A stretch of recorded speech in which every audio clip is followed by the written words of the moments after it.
Once upon a time, in a land far, far away, war ravages across the land of Greece.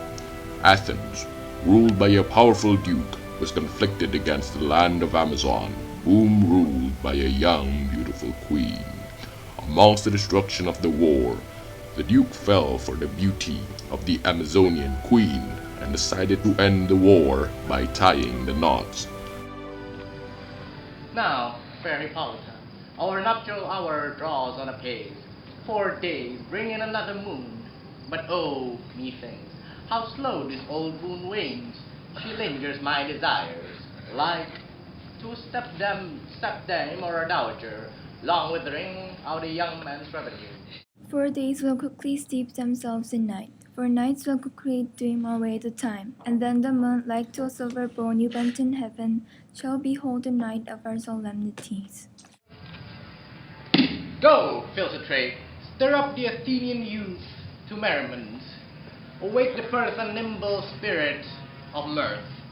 Turn melancholy forth to funerals. The pale companion is not for our pomp. Hippolyta, I wound thee with my sword, and won thy love doing thee injuries. But I will duet thee in another key, with pomp, with triumph, and with revealing.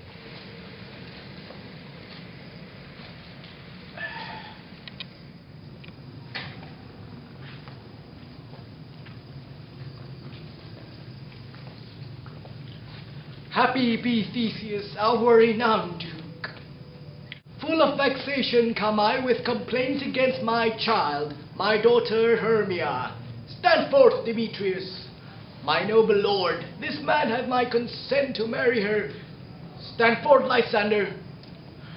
And my gracious Duke, this man hath bewitched the bosom of my child.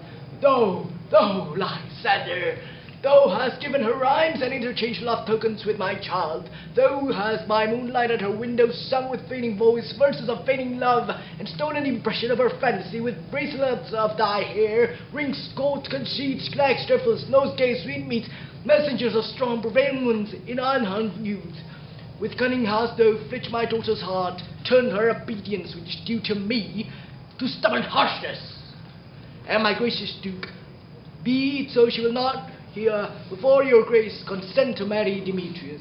I beg the ancient privilege of Athens, and she is mine. I may dispose of her, either to this gentleman or to her death, according to our law immediately provided in that case.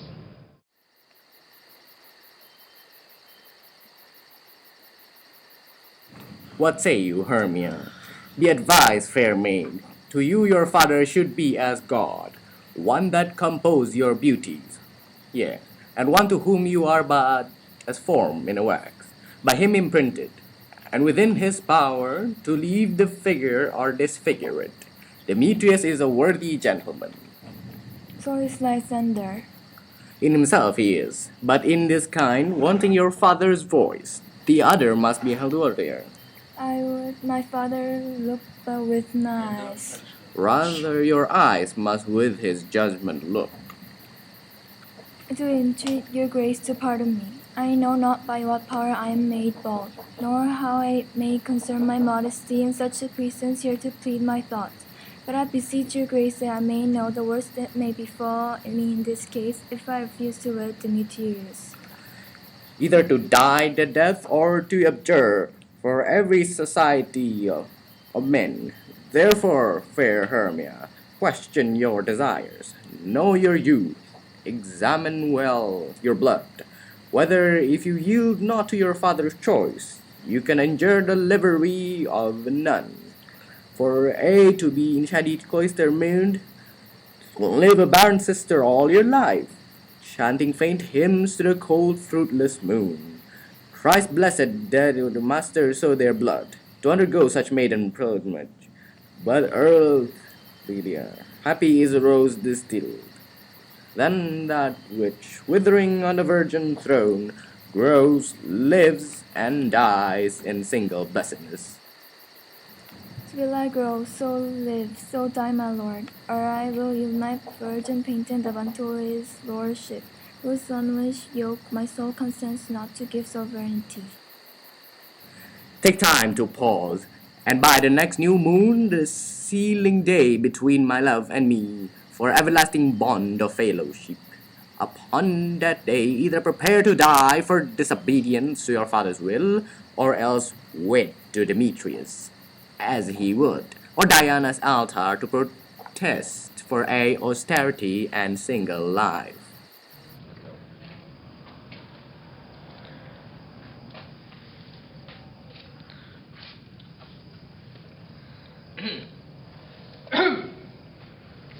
Land, sweet Hermia, and Lysander, yield thy grace title to my certain right. You have her father's love, Demetrius. Let me have Hermia's. You marry him? Scornful Lysander, true, he has my love. And what is mine, my love shall render him. And she is mine. And all my rights I do state unto Demetrius.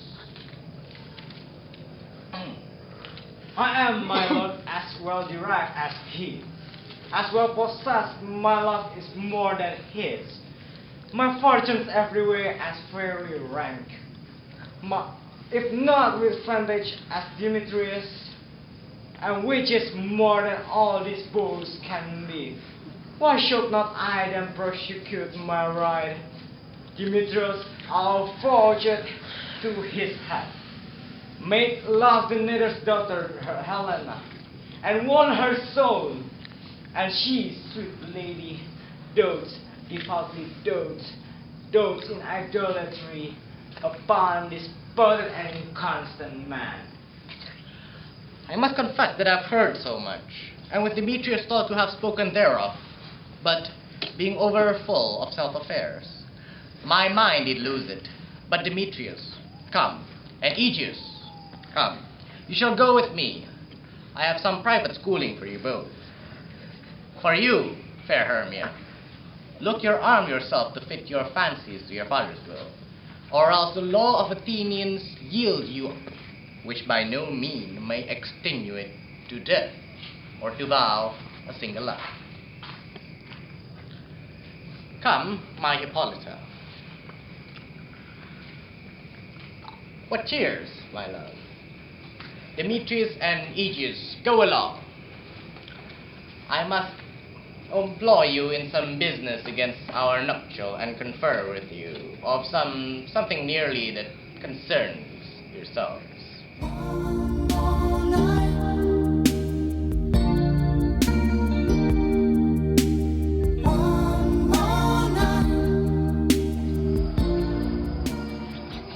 How now, my love? Why is your cheek so pale? How does the roses there do fade so fast? Belike for want of rain, which I could well deem them for the tempest of my eyes. I mean, for aught that I could ever read, could ever hear by tale or history, the course of true love never did run smooth, but either it was different in blood, O cross, too high to the enthralled too low, or else misgraced in respect of years, O spite, too old to be engaged too young. or if there were sympathy in choice, war, death, or sickness did lay siege to it, making it momentary as song, swift as a shadow, short as any dream, brief as the lightning in the cold night, that in a spleen unfolds both heaven and earth, and ere a man had power to say, Behold! The jaws of darkness to devour it up, so quick bright things come to confusion. O hell, to choose love by another side. If then true lovers have never caused, it's then an edict in destiny. Then let us teach our trial patience, because it is thy customary cross, as due to love as thoughts and dreams and sighs, wishes and tears, for fancy's followers. A good persuasion. Therefore, hear me, Hermia. I have a widow aunt, a dowager, of a great revenue, and she had no child. From Athens is her house remote 7 leagues, and she respects me as her only son. There, gentle Hermia, may I marry thee, and to that place the sharp Athenian law cannot pursue us. If thou lost me, then steal forth thy father's house tomorrow night. In the wood, a league without the town, where I did meet thee once with Helena to do observance to a morn of May, there will I stay for thee.